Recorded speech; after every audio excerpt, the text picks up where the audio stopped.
Assalamualaikum warahmatullahi wabarakatuh. Saya Eka Indriani dari kelas 12 Farmasi 1. Di sini saya akan menyampaikan informasi obat golongan imunosupresan.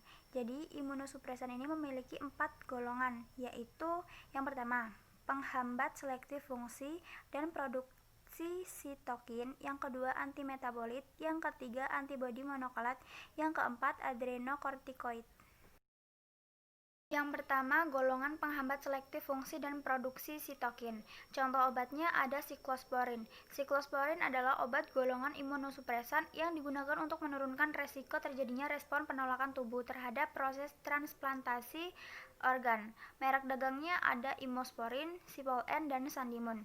Siklosporin terdapat 3 bentuk obat, yaitu kapsul, sirup, dan injeksi. Dosis bentuk obat suntikan untuk dosis dewasa yaitu 5-6 mg per kilogram berat badan per hari. Diberikan melalui infus selama 2-6 jam, kemudian dilanjutkan dengan penggunaan obat minum. Untuk obat bentuk kapsul, dosis dewasanya dosis awal itu 10-15 mg per kilogram berat badan per hari. Dosis diberikan 4-12 jam sebelum operasi. Dosis pemeliharaan 2-6 mg per kilogram berat badan per hari. Cara menggunakan siklosporin dengan benar. Siklosporin dalam bentuk suntik hanya boleh diberikan oleh dokter atau petugas medis di bawah pengawasan dokter. Ikuti anjuran dokter dalam menggunakan siklosporin, kapsul atau sirup, atau baca petunjuk dalam kemasan. Siklosporin bisa dikonsumsi sebelum atau sesudah makan. Jika mengonsumsi siklosporin sirup, gunakan alat takar yang tersedia dalam kemasan. Untuk memaksimalkan efek obat, konsumsi siklosporin dalam waktu bersamaan setiap harinya. Jangan menambah atau mengurangi dosis tanpa berkonsultasi dengan dokter untuk menghindari terjadinya efek samping atau interaksi yang mungkin terjadi jika siklosporin digunakan dengan obat lain. Yang pertama, peningkatan resiko terjadinya kejang jika digunakan bersama metilprednisolon dosis tinggi. Yang kedua, peningkatan resiko terjadinya rhabdomyolysis jika digunakan bersama simvastatin. Yang ketiga, penurunan efektivitas dan peningkatan resiko terjadinya infeksi dari vaksin hidup seperti vaksin BCG atau vaksin MMR. Yang keempat, penurunan efektivitas siklosporin jika digunakan dengan karbamazepin, fenobarbital, phenytoin, isoniazid, dan rifampicin. Yang kelima, peningkatan efektivitas siklosporin jika digunakan dengan diltiazem, deksisiklin, eritromisin, ketokonazol, chloramphenicol, nicardipin, verapamil, atau pil KB. Yang keenam, mengganggu fungsi ginjal jika digunakan bersama dengan obat golongan aminoglikosida atau obat lain seperti amphoterisin B, ciprofloxacin, methotrexate, cotrimoxazole, dan obat antiinflamasi non-steroid. Selain itu, mengonsumsi jeruk bali bersama siklosporin dapat meningkatkan kadar gula dalam tubuh. Siklosporin termasuk dalam kategori C. Studi pada binatang percobaan memperlihatkan adanya efek samping terhadap janin, namun belum ada studi terkontrol pada wanita hamil. Obat hanya boleh digunakan jika besarnya manfaat yang diharapkan melebihi besarnya resiko terhadap janin. Siklosporin terserap ke dalam ASI. Jika sedang menyusui, jangan gunakan obat ini tanpa sepengetahuan dokter. Efek samping siklosporin yaitu sakit kepala, hipertensi, mual muntah, diare, sakit perut, dan jerawatan. Yang kedua, golongan antimetabolik. Contoh obatnya azathioprin.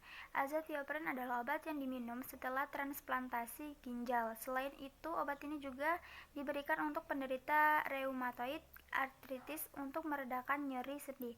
Untuk merek dagangnya ada Imuran. Dosis azathioprin, dosis dewasa untuk pencegahan penolakan tubuh terhadap organ pada transplantasi ginjal. Dosisnya 1-5 mg per kilogram berat badan per hari. Untuk penyakit autoimun, dosisnya 1-3 mg per kilogram berat badan per hari. Untuk reumatoid artritis, dosisnya 1 mg per kilogram berat badan per hari. Dosis anak akan ditentukan secara khusus oleh dokter sesuai kondisi anak.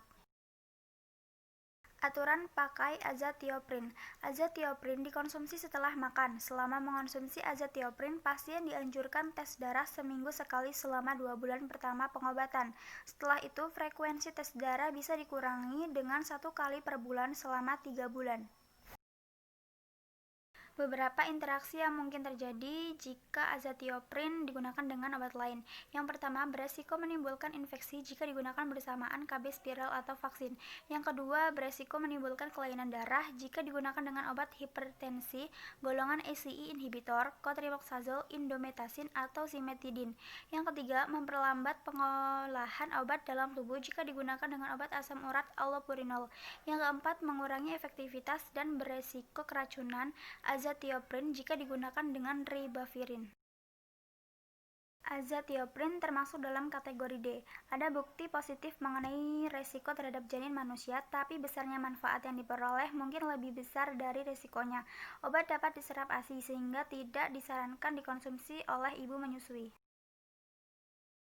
Efek samping yang mungkin terjadi yaitu sariawan, mual dan muntah, batuk, tidak selera makan, tenggorokan serak, susah kencing, infeksi, dan pendarahan. Yang ketiga, golongan antibodi monoklonal. Contoh obatnya ada alemtuzumab. Alemtuzumab yaitu suatu antibodi monoklonal yang spesifik terhadap antigen limfosit. Obat ini bekerja dengan memperlambat atau menghentikan pertumbuhan sel-sel kanker. Dosis obat alemtuzumab untuk pengobatan leukemia limfositik kronis sel B. Dosis awalnya 3 mg melalui infus selama lebih dari 2 jam hingga 8 jam pada beberapa pasien. Ulangi dosis hingga ditoleransi, kemudian tingkatkan secara bertahap hingga 10 mg per hari. Peningkatan dosis biasanya selama 3-7 hari. Obat alemtuzumab termasuk dalam kategori C. Studi pada reproduksi hewan menunjukkan efek buruk pada janin. Tidak ada studi memadai dan terkendali pada manusia. Obat boleh digunakan jika nilai manfaatnya lebih besar dari resiko terhadap janin.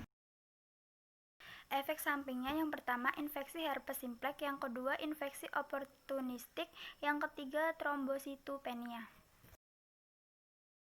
Yang keempat, golongan adrenokostikoid. Contoh obatnya ada metilprednisolon. Metilprednisolon adalah obat untuk mengatasi penyakit yang menyebabkan peradangan seperti lupus. Metilprednisolon juga digunakan untuk meredakan reaksi alergi seperti penyakit asma. Dosis dan aturan pakai. Dewasa 1 tablet 1-2 kali sehari, dosis per harinya 4-48 mg per hari, tergantung dari jenis dan beratnya penyakit dan respon pasien. Metilprednisolon dikonsumsi sesudah makan. Interaksi yang mungkin terjadi jika metilprednisolon digunakan bersamaan dengan obat lain. Yang pertama, meningkatnya resiko kejang jika digunakan dengan siklosporin. Yang kedua, meningkatnya resiko hipokalemia jika digunakan dengan amphoterisin B atau diuretik. Yang ketiga, meningkatnya resiko aritmia jika digunakan dengan digoxin. Yang keempat, meningkatnya resiko gangguan pencernaan jika digunakan dengan aspirin atau obat antiinflamasi non-steroid. Yang kelima, meningkatnya efek samping metilprednisolon jika digunakan dengan antibiotik makrolid, ketokonazol, eritromisin, rifampicin, dan barbiturat. Yang keenam, menurunkan efektivitas metilprednisolon jika digunakan dengan kolestiramin dan hormon estrogen. Yang ketujuh, menurunkan efektivitas isoniazid dan obat antidiabetes. Yang kedelapan, meningkatnya efek samping warfarin. Metilprednisolon termasuk dalam kategori C. Studi pada binatang percobaan memperlihatkan adanya efek samping terhadap janin, namun belum ada studi terkontrol pada wanita hamil. Obat hanya boleh digunakan jika besarnya manfaat yang diharapkan melebihi besarnya risiko terhadap janin. Metilprednisolon terserap ke dalam ASI. Jika sedang menyusui, jangan gunakan obat ini tanpa sepengetahuan dokter. Efek sampingnya mudah terkena infeksi, mual muntah, sakit kepala, nafsu makan menurun, sulit tidur, sakit mah, nyeri otot, dan gangguan emosi. Sekian video dari saya. Wassalamualaikum warahmatullahi wabarakatuh.